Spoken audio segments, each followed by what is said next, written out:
Hey there, my wonderful friends. I'm so excited to be here with you today. Imagine us all gathered around, maybe with a cozy blanket and a warm drink, ready to dive into something truly inspiring. We're talking about Dale Carnegie's golden rules for effective communication, timeless wisdom that can help us connect, inspire, and succeed, just like the legends we admire.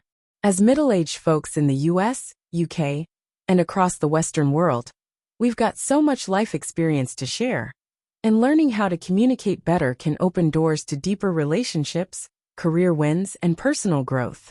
Carnegie's book, How to Win Friends and Influence People, has been a game changer since 1936, and I can't wait to explore how we can use his ideas to shine in our lives today. So, let's get started with a big smile, an open heart, and some practical tips to make every conversation a masterpiece. Let's begin by thinking about why communication is such a big deal, especially for us in our 50s, 60s, and beyond. At this stage, we're often looking to strengthen our bonds with our kids, our partners, our friends, or even new people we meet in our communities. We might be mentoring others, leading a team, or simply trying to leave a positive mark on the world. Effective communication is like a bridge that connects us to others, helping us share our wisdom and build trust.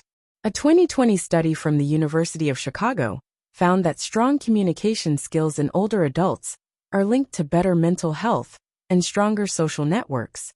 Pretty amazing, right? Carnegie's golden rules are like a treasure map for building those bridges, and I'm thrilled to share 5 of them with you, complete with stories, science, and ideas you can use right away. Let's dive in and see how we can communicate like the legends we look up to. The first golden rule is to become genuinely interested in other people. Carnegie believed that people are drawn to those who show a real interest in their lives. And I couldn't agree more. In our busy world, where everyone's rushing around or glued to their phones, taking the time to care about someone else is like giving them a warm hug through your words. I think of my friend Susan, a 59-year-old from Boston, who used this rule to turn her social life around. Susan used to feel isolated at her local gardening club. She'd talk about her own roses, hoping to connect, but it wasn't working. Then she decided to try Carnegie's advice.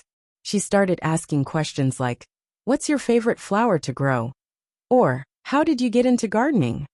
She listened with her whole heart, nodding and smiling, and soon, people were opening up. One member, Linda, shared how gardening helped her cope with losing her husband, and Susan responded with, "That's so inspiring. I'd love to hear more about your journey." That led to a deep friendship, and now Susan's the heart of the club, all because she showed genuine interest. The science backs this up too.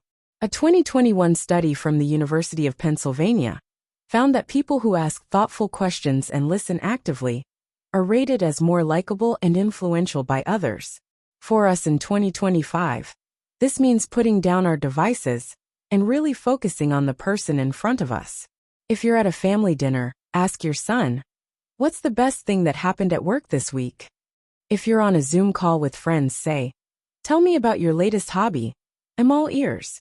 The key is to be curious and present, like you're unwrapping a gift with every conversation. Start by practicing this with one person a day, maybe your neighbor, your coworker, or even the barista at your coffee shop. You'll be amazed at how it transforms your relationships, making you someone people love to be around. Try it for a week and see how many new connections you build. It could be the start of something wonderful, like a new friendship over a shared love of baking or hiking. The second golden rule is to smile and bring warmth to every interaction. Carnegie said a smile is a simple way to show you're happy to be with someone, and it's like a universal language of kindness. In our often stressful world, a genuine smile can light up someone's day like a sunny afternoon. I heard about a man named Robert, a 61-year-old from Manchester, England, who used this rule to make a difference at his local library. Robert volunteers there, and he used to keep his head down, focusing on shelving books. But he decided to try smiling at every patron he met, saying things like, "Hope you find a great book today." At first, people were surprised, but soon they started smiling back. One regular, Emma, a shy 30-year-old, began chatting with him about her love for mystery novels. Robert's warmth made her feel welcome, And now they swap book recommendations every week. He even started a small book club, all because his smile opened the door to connection. Last month, they celebrated their 10th meeting with a themed night based on Agatha Christie. Can you imagine the fun? A 2019 study from the University of Oxford showed that smiling not only makes you more approachable, but also boosts your own mood by releasing feel-good hormones like serotonin. In 2025, we can bring this warmth everywhere we go. If you're at the grocery store, smile at the cashier and say, "Thanks for your help today." If you're on a video call, let your voice carry that warmth. Say, "I'm so happy to see you," with a cheerful tone. Even in emails, add a kind note like, "Looking forward to catching up. Have a great day." This positivity is like a ripple effect, spreading joy to everyone you meet. Try smiling at 5 people tomorrow, whether in person or virtually, and see how it changes the energy around you. It's a small gesture with a big impact. Maybe you'll even start a chain reaction of smiles that brightens your whole neighborhood. The third golden rule is to make the other person feel important, and do it sincerely. Carnegie believed that everyone wants to feel valued, and when we make people feel important, they naturally gravitate toward us. This is so powerful for us as middle-aged folks, because we have the wisdom to notice and appreciate the little things others do. I love the story of Janet, a 63-year-old from Seattle, who used this rule to strengthen her relationship with her daughter Laura. Laura had just started a new job as a teacher, and she was feeling overwhelmed. Janet used to jump in with advice, but she decided to follow Carnegie's advice instead. She said, "Laura, I'm so proud of how you're inspiring those kids. You're making such a difference." She also made a point to remember details, like Laura's first parent-teacher conference, and followed up with, "How did that go? I bet the parents loved you." Laura told her mom how much those words meant. She felt seen and supported, and it brought them closer than ever. Now they have a weekly call where Laura shares her classroom adventures, and Janet feels like the proudest mom in town. A 2020 study from Harvard Business School found that when people feel recognized and valued, they're more likely to trust and collaborate with others, making communication smoother and more effective. In 2025, we can apply this by noticing the small things. If your friend shares a new recipe, say, "That sounds delicious. You're such a great cook." If your coworker does a great job, tell them, "You handled that so well. I really admire your skills." Even with your grandkids, say, "I love how you helped your brother. That was so kind of you." Keep a mental note of what people care about, and bring it up later. It shows you're paying attention.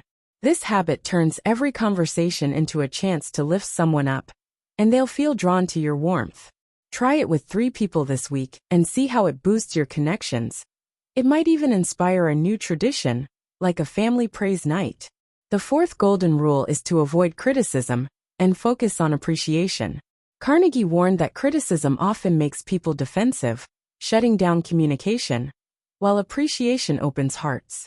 This is so important in 2025, when negativity can spread so easily, especially online. I think of David, a 60-year-old from Chicago, who used this rule to improve his relationship with his neighbor Tom. Tom loved hosting loud barbecues, which annoyed David, who preferred quiet weekends. David used to say, "You're so noisy, can't you keep it down?" But Tom would just shrug and turn up the music. Then David tried Carnegie's approach. He said, "Tom, I love how much fun you bring to the neighborhood. Those barbecues look like a blast. Maybe we can find a way to balance the noise."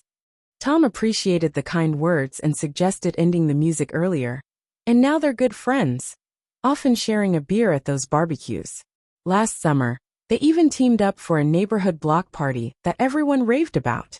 A 2021 study from the University of California, Berkeley, found that positive reinforcement is more effective than criticism in improving relationships.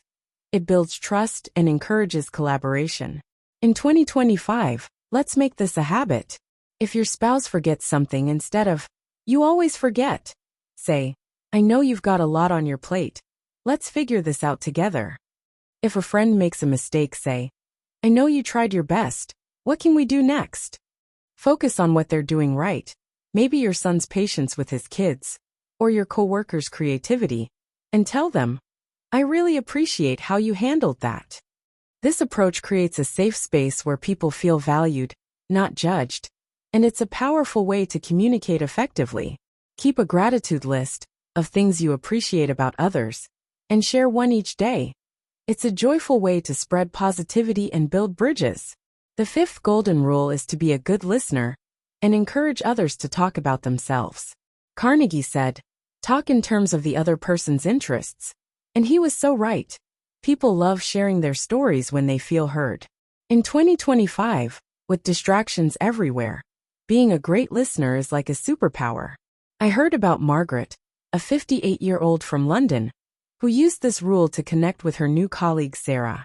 Margaret was nervous about working with someone younger, but she decided to try Carnegie's advice. During their first coffee break, she asked, "Sarah, what do you love most about your job?" She listened attentively, nodding and saying, "That's so interesting. Tell me more." Sarah opened up about her passion for graphic design, and Margaret encouraged her with, "You sound so passionate. I'd love to see your work sometime." Sarah felt valued, and now they're a dynamic team, collaborating on projects with ease. Last month, they won an award for a campaign they designed together, proof that listening pays off. A 2020 study from the University of Sussex found that active listening, showing you're engaged through eye contact, nods, and thoughtful responses, builds stronger connections and trust. In 2025, let's master this in our busy lives. If you're chatting with someone, put your phone away and focus on their words. On a video call, mute distractions and say, "I'm all ears, keep going." Reflect back what you hear. "It sounds like that was a big moment for you. How did you feel?" Encourage them with, "I love hearing about your life. What happened next?" This isn't just listening. It's creating a space where they feel truly understood. Try it with one person a day, maybe your daughter, your friend, or a neighbor, and watch how it deepens your bond. It's like opening a window to their world, and it might even lead to a new friendship or a heartfelt family story you'll cherish forever. Now, let's talk about bringing these golden rules into your everyday life with enthusiasm. Start small. Pick one rule to focus on this week. Maybe it's showing genuine interest by asking your coworker about their weekend plans, or smiling more at your morning coffee run. Set a goal to make 3 people feel important with a sincere compliment, like, "You're amazing at that." Practice appreciation instead of criticism in your next family chat. Say, "I love how you tried," instead of pointing out a flaw. Be a great listener by giving someone 5 minutes of your full attention, asking, "What's on your mind?" And sprinkle some warmth into every interaction with a cheerful, "I'm so glad to see you." Keep a little journal to jot down your experiences. Note who you connected with and how it felt. A 2022 study from the Journal of Positive Psychology found that people who practice intentional communication skills weekly report higher happiness and stronger relationships. So let's make it fun. How many smiles, compliments, or listening moments can you collect this month? It could turn into a family challenge or a personal victory dance. I want to share one more story to light a fire under us.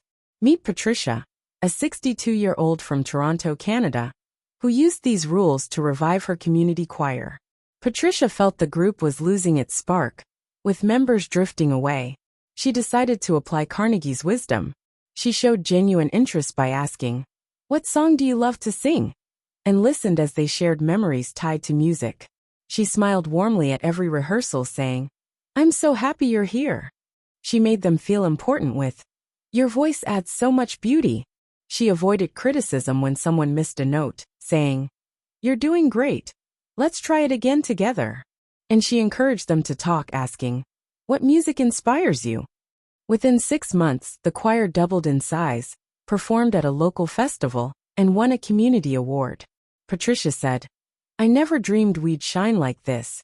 It's all about connecting with heart." As we move forward, I'm bursting with excitement for what you can achieve with these golden rules. Effective communication, like Dale Carnegie's, is about bringing your best self to every moment. Your warmth, your curiosity, your joy. You've got a lifetime of stories and wisdom to share. And by using these ideas, you can build relationships that make your heart sing and inspire others along the way. Whether you're cheering on your grandkids, collaborating with colleagues, or making new friends, you've got the tools to make every conversation a success. So grab your journal, start with one small step tomorrow, and let's make every day a celebration of connection. I'm cheering for you with all my might. Let's make it an incredible adventure together.